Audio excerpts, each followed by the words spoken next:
Why, hello there, peasants and nobles alike. Shams Nelson here from Pen and Blade. And Sophia. And Sophia. And today we are going to build a map randomly.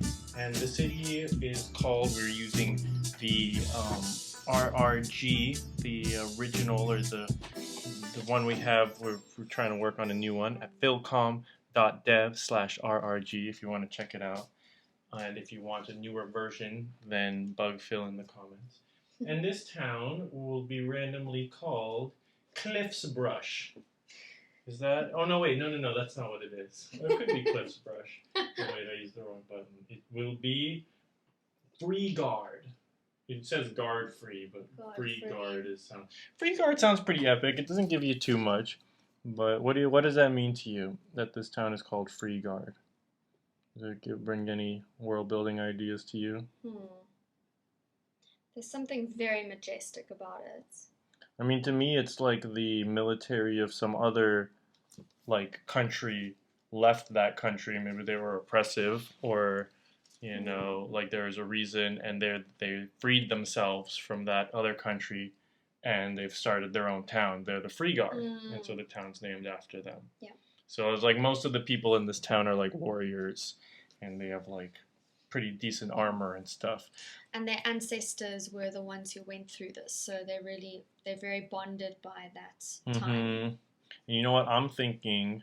That they had to cross these mountains to get there, and there was like a castle over here, and that's where their guard originally was. And that's where their ancestors remain.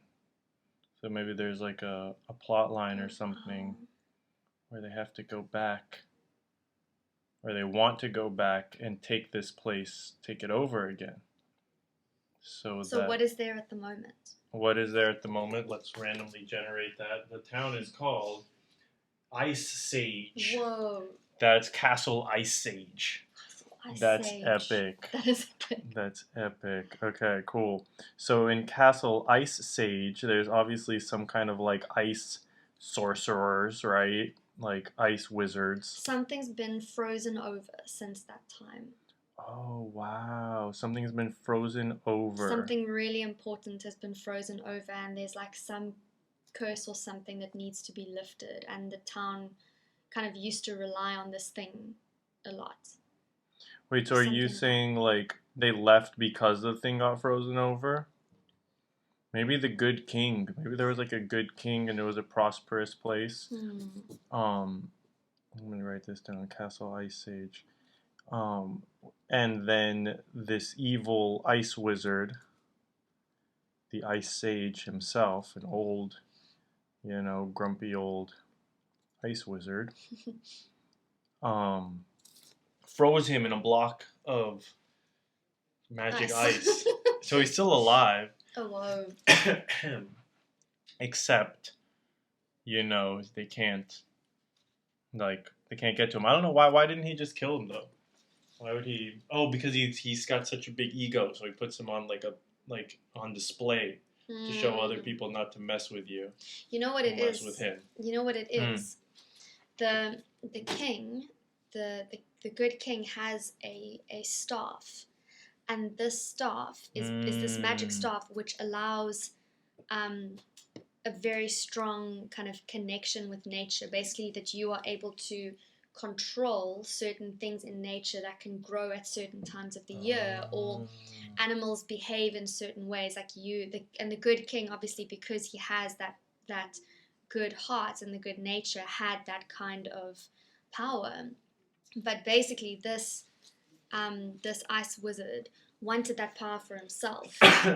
But the good king is the only one who can use the staff.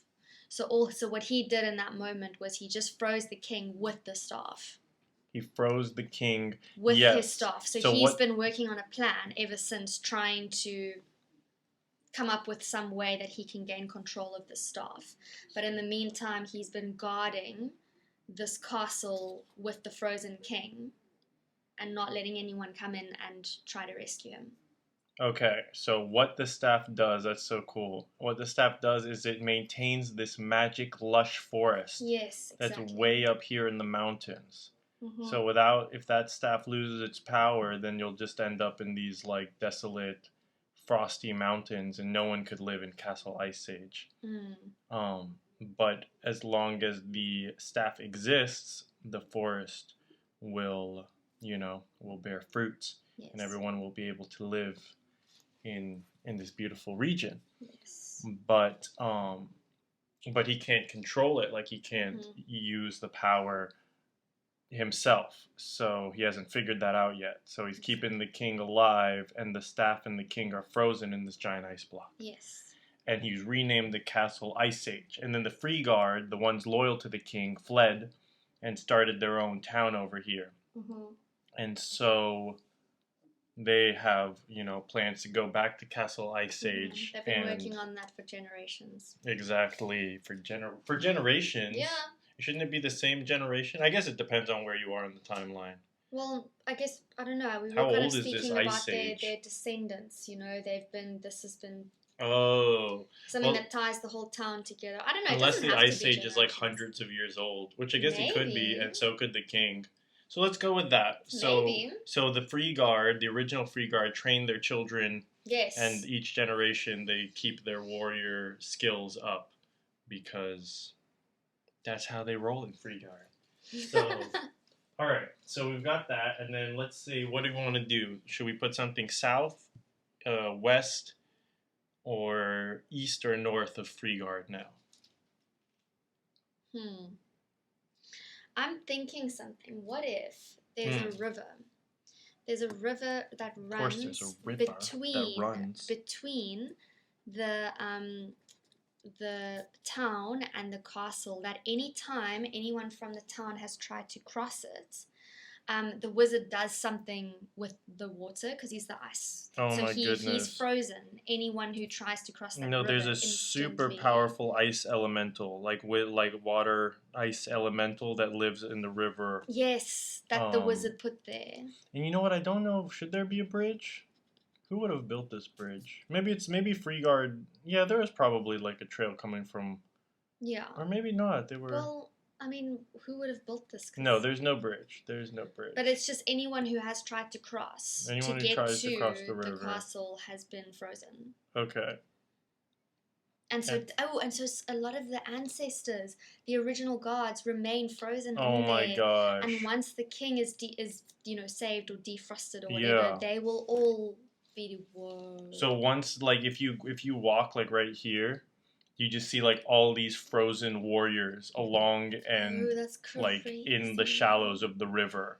Like posed in like mid sword swing. They're just like frozen and you can see it. The ice is crystal clear, so you can see all the details and everything. And people will just walk there and be like, "That's my great grandfather." Well, until but then they'll just get frozen by the ice elemental. Or they don't get close enough, but they just kind of like with binoculars. Yeah, exactly. No, that's pretty cool. Whoa. Maybe one or two of them have even been brave enough to retrieve the ice, the frozen. Their frozen ancestor, and to keep them in their living room.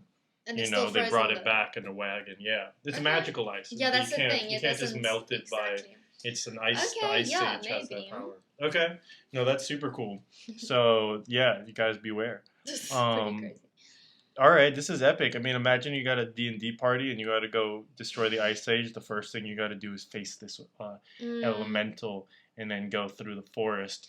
And legend has it that some people have made it over before. Okay. But no one in the town of Freeguard knows if they have or not, because all they know is that they never saw them frozen, but they haven't returned either. So there's some mysteries. They don't know. Wait, who don't they know if it's frozen? There are some people who have crossed. What? Who the town people didn't see got frozen. Okay, but they never returned. But they don't know where they are. So they don't know if they're living there somewhere in those mountains, if they made it to the car. They don't know what happened. But the twist is that maybe one of them actually became a servant of the Ice Age. Maybe, exactly. So that could be a twist. There could be a ton of plot twists around that. Okay, interesting. There are some missing people. They don't know if they're dead or alive, but they know they made it over, but they didn't come back. So once you get across this, past the ice elemental and you get into the forest used to be a beautiful and peaceful place, but now it's infested with the army of the Ice Age, which is comprised of, and I'm going to randomly generate, orcs.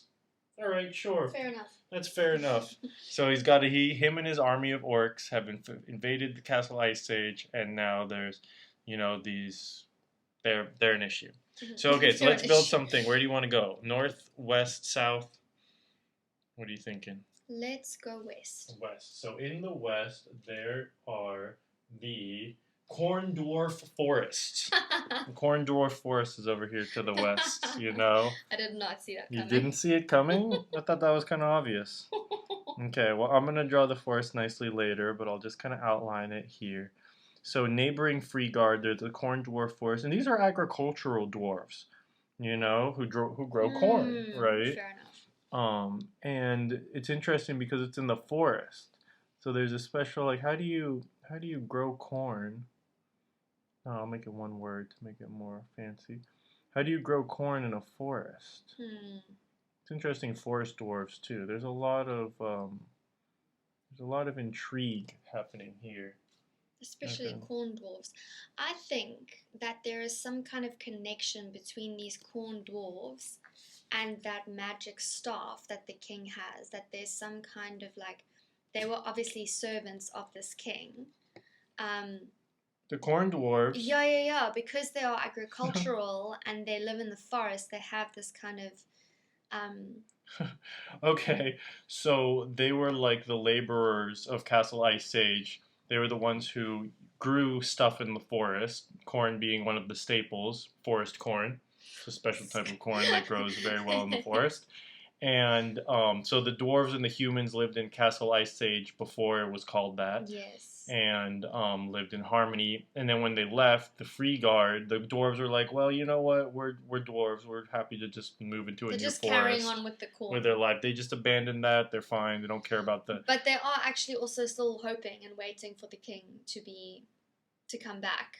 Are they though? Are just carrying okay, on I guess so. lives. They probably love the king. Yeah, because it also the staff, the good king, also he helps all the forest, everything to flourish. I mean, the staff, it really helps everything in nature to work in such beautiful abundance and stuff. So they really did, now they're doing a lot more work than they had to when the king had his staff to make everything grow and stuff. So okay. No, that's a good point. Yeah. They were working in tandem. And if you want to see the finished map at some point, go to Pen and Blade on Instagram. I'll post it there because I'm not going to do all the little trees and details right now. So you can do that with all the little underscores and the little N. Because I don't want to make it easy on you. You got to earn this. All right. So, cool. Let's put something I want to put something to the south now. In the south, we have the Berry End Swamp. Oh, wow. Should it be the Endberry? I think it should be Endberry Swamp. And that is better. It's right. It's kind of evil almost. Endberry Swamp. This is a poison berry that will end you. You know what I'm saying? And it's a swamp. So, by the river, that's cool. It's cool because also from the forest, there'd be tributaries. Okay. Like tributary rivers coming in there. So in between all these little rivers, this is where you might be likely to have a swampland. So over here, I'll write it right around here. Endberry Swamp. Let me keep this on screen. And then what happens, how do you meet your end exactly when you have an end berry? It's got to be pretty epic. It's got to have something to do with the swamp. Well, I feel like that's just a natural environment that the berry would live in. I think, there should be some kind of, some kind of crazy effect that, gives you time before you don't just, get poisoned and, choke and die. It's more like you slowly start turning into less and less evolved creatures. Oh my goodness. So you then end up turning into some kind of mammal. And then you end up turning into either a bird or a reptile. And then an insect. So you get to watch this person. And then you end up as an amoeba. And then you just disappear into nothing. That's your end.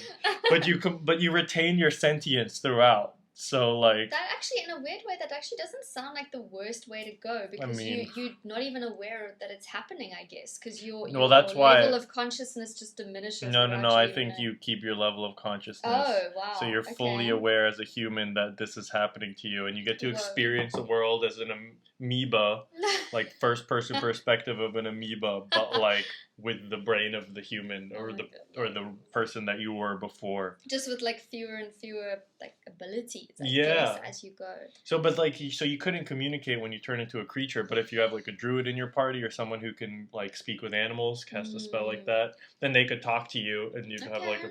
So like. And how long does this entire process take? Oh, weeks. Years even. It takes about, 15 to 20 years, Oh imagine. my goodness. That would be crazy. Yeah, why not? That's I was going to make it like a day or something, and I was joking. And I'm like, you know what? No, because imagine there'd be some people who live in like Freeguard who ate an endberry, like a kid who ate an endberry, and now he's like 24 years old. He ate it when he was like 15 because he was just like, I don't know, whatever, or even like younger.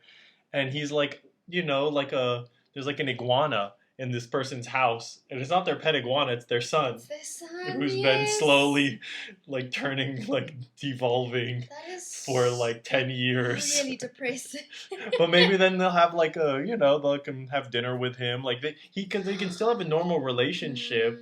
If maybe one of them learns to be a druid so he can communicate with animals, and so they still can talk and stuff. You know what else? The king's staff is able to reverse this process. The king's staff is able to actually reverse his butt. What a powerful staff. Yeah, but for centuries they haven't. No way. You guys in the comments, let us know how the staff came to be, because there has to be a great legend or a epic lore behind the staff itself, because this thing is pretty powerful. That's amazing. I don't know what kind of story would bring it such glorious power.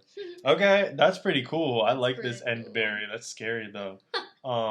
Shall we go north of Freeguard, or do you want to do something right here? It's south of the. Okay. I'm feeling let's do north of Freeguard, just so that we know what's all around. Now we got it all around, and maybe that'll be a good place to stop, and we can start to expand this world into like a secondary. Like I'll clean this up, and in a follow-up video, we'll do this whole section, and we'll just fill up this whole paper with like an entire like story. That would be pretty fun. Yeah. All right. So the next one is, and I'm not only going to do terrains, but I'm also going to add a monster to the north. A monster? Yes. That's just what this place needs. It's swarming. So it's going to be a place swarming with, and then monster. Okay. So it says, the crab storm falls, swarming with lycanthrope. What is lycanthrope? Those are like weird people, like werewolves. And we have a second generator button that tells us what kind of lycanthrope. So let me write that down though before I forget, because crab storm. Crab storm. What does that mean? Like seasonally, there's just a storm of crabs. It just randomly happens. Of course. Because like there's this river, there's a waterfall. Okay, so there's a waterfall somewhere here. I took that very literally. No, I mean, that's the only way to take it. This is how we roll. This is what the random region generator is for. Oh, cool. So this will be nice. This one can hook up to there. And there can be a bridge over here, because elemental is until the second one. And they built a small bridge for the adventurers who want to go and try to cross this. Oh my goodness, I just came up with something really funny. Okay, so because the crab storms happen seasonally. Okay. Once a year, it's crab storm season. No, once a year there is a crab and corn festival. Oh, that sounds in the town. I'm actually hungry thinking about that. That sounds really good. The crab and corn festival. So all the corn that's been grown, they use it. That sounds amazing. Corn stuffed crab, crab stuffed corn. They stuff one in the other, and they eat that. Corn with corn, with crab with a side of corn. Corn crabs, deep fried corn crabs, corn of course. on a bed of crab on a bed of corn. No, but my favorite is deep fried corn crabs. Those are on another level. So let me write that down up here. The crab storm falls. And then the werewolves, though, they love crabs. Oh, yeah, wait, let's see what kind of Well, I'm sure they do. Let me write this down, though, first. Why else would you choose to live in crab stormfall? So I'm thinking, like, it's like, like water evaporates, right? And then it goes into clouds. The thing is that, like, And there is some sort of thing. I think you can look it up, but like there are some places where like it rains frogs or fish. There's been weird things that happen like that in real life. Oh wow. Yeah, it's bizarre. I'm That's almost crazy. sure I'm not making this up. Okay. I'm not so sure that you're not making this. I'm gonna get a lot of interesting comments. So I'm gonna trust like the people to go look this up and then tell me how crazy I'm being. But anyways, the point is that the crabs from the river they like get like evaporated or they go up into the clouds somehow and then they rain down. Obviously these are like mystical. I think they're pretty big clouds. And so they rain down and then they like, fall away from the river and then they just get collected to be eaten. At the festival. At the festival. So Or this is the crab storm fall. Yeah. That's it. Exactly. So and then what's the relationship between these what is it called? Lycanthrope Oh yeah, let's find out creatures what kind and they are. the humans in the Okay. town? What's the relationship between So they are weir boars.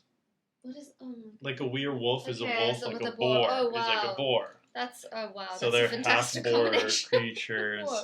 And Okay. I think they shouldn't be like because lycanthropy or lycanthropy I think is a disease. So you're supposed to like contract it and then you turn into this thing at the full moon or you can like turn into it. But I think these people should just be stuck in weird boar. They're just like weird people. I think Okay. like boar people. I think that's Okay. more interesting because I don't know why like a whole bunch of people Okay. would be. So I think we should just have them be like boar people live up here in the north and maybe they're pretty and primitive. Do you know what? I somehow feel, okay, like the people who live in Freeguard have got a really tough time if I just look at what surrounds them. I mean, what do you mean? They crab rains from the sky. That's true, but they've already got these ridiculous berries. And then they've got this this river that just freezes them. So I'm wondering if maybe there isn't some Well, the river only freezes them if they go over there. That's true. Like if you stay in Freeguard, you can have a chill life. Don't eat the end berries. Just don't eat those. That's like a typical and I mean, tourist. The corn dwarves are chill. Mistake. Like they just grow corn and do their corn thing. dwarves are great. They're totally cool. Okay, cool. Now the weir boars, I feel like there's two tribes, so maybe they're mean and maybe they're nice. And we'll find out what the tribes are called just now. Okay. We're randomly generating this.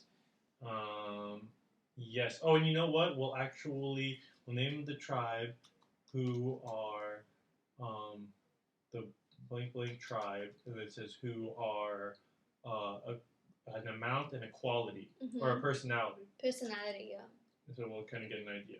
So the Silver Fire tribe, who are very egotistical. Very egotistical. So this is Silver Fire, the village of Silver Fire, which is pretty epic, I think. So the Boer people of Silver Fire are very egotistical. And so they think that all the crabs are their crabs. So if you go crab collecting, you got to watch out because their little hunting parties will like try to beat you up basically. Okay. So that's kind of, I think that's, what do you think of the Silver Fire boars? I love that. And I also think what's something that could be pretty funny is that because they keep all the crab to themselves and they're super egotistical, the thing is though, they love the Corn and Crab Festival, but they don't want to admit it because that means that these are crabs that got away from them.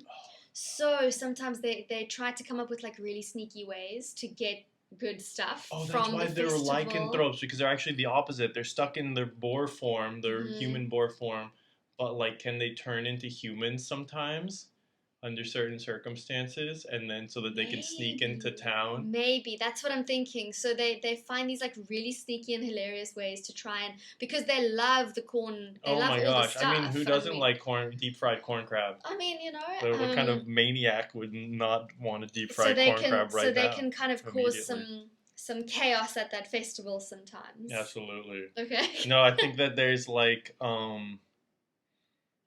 let's say there's like some ritual they can undergo. Like maybe their shaman can get them to look, because they're boar people, so they have like half human, half boar DNA or something. So you just like tap into the human side, or it's like an illusionist magic. I don't know, but there's some kind of way. Maybe no one knows.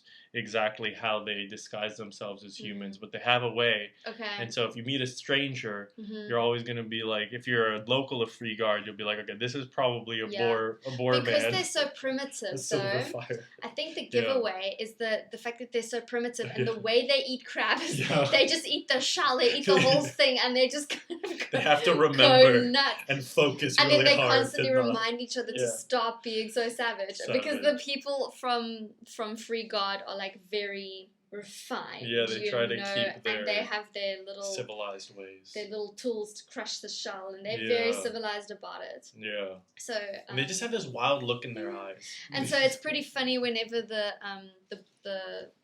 wild boars pretend to be super fancy and they're like not really good at it. And they don't like it too because they're so egotistical. They think their way of doing it is the best way. So they're very like, oh, I don't want to, but it's, if we get I want caught, the crab.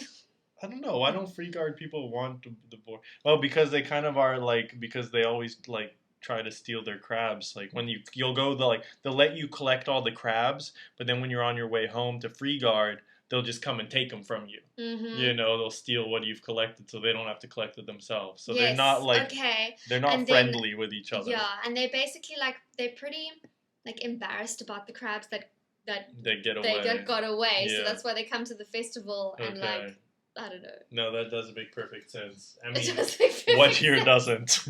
Okay. So it's foolproof. it's foolproof. There are no gaps in the This story. is the tightest world building you'll ever see. There are no plot holes. There are no questions about the science and validity of anything we're saying here. So we're going to talk about the last tribe, and then we'll wrap this up, and then we will continue the tale Elaborate in some a more. future, in a future installment. So I'm sure you all can't wait for us to carry on elaborating. yes, please. Okay, so we've got the Gold Passage tribe, who are very adventurous. Wow. The Gold Passage Boarmen. So I'm thinking like up here in the north, since they're up here, there's gold mines. So they're like, maybe they're miners. They're like, they collect gold and they like wear gold and stuff. Mm-hmm. And they only let you past them. So maybe there's something up here. So there should be a pass between the mountains. And the only way they'll let you through is if you give them gold. Hence gold But passage. don't they mine gold themselves? Wouldn't they maybe want something else? True.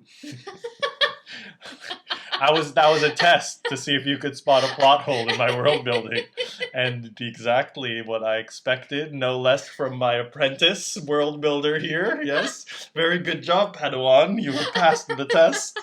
You are truly shaping up to be a mighty world builder.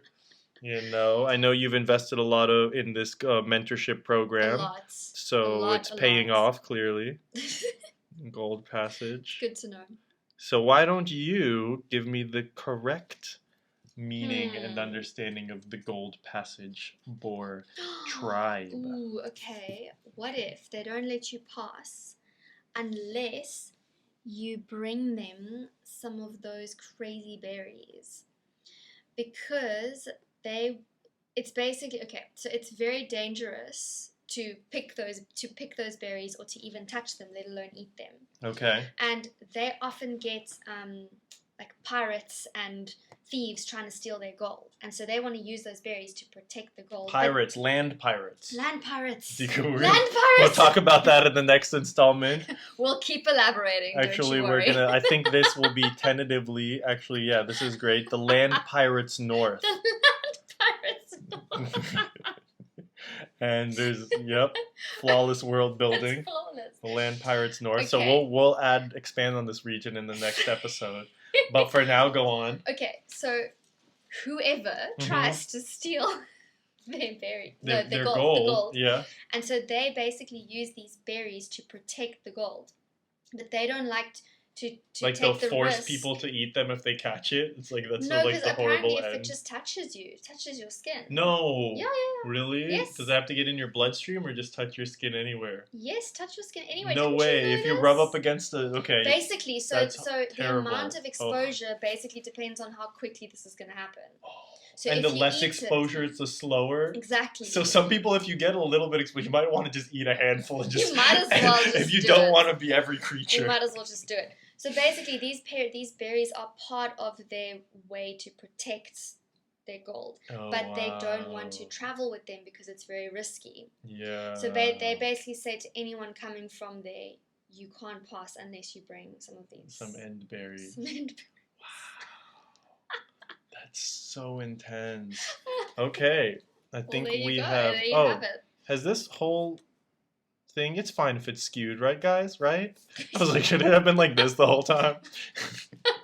Anyways, we're working on our production value. And our plot lines. And our plot lines are flawless. I don't think there's any work to be done. But yeah, I'm really excited to work on the Land Pirates North and to explain to you guys what a land pirate is and how they function. But yeah, until next time, peace, God bless, and stay fantastic, everyone.